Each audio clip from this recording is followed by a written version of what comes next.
Let's see. Hello, no go, fili agbosele are satani oni ye. Oloye yo figi ye sogba. O ti de o. KOLEOSO season 3. O ti de o. Okay. What is so? Bye. On a straight line. Ẹ lọ rèé wò. Ẹ̀yin náà lẹ béèrè fún. Ní bye. It is so. Lórí Itele the Icon Studio. It on a straight line. KOLEOSO season 3. Ìdọ́dẹ̀ so now. Ẹ̀yin tó láyé o.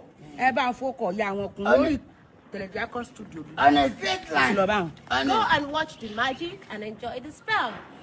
A boy nani. That's true. So you must see this, guys. It's currently showing on Itele TV. Go watch.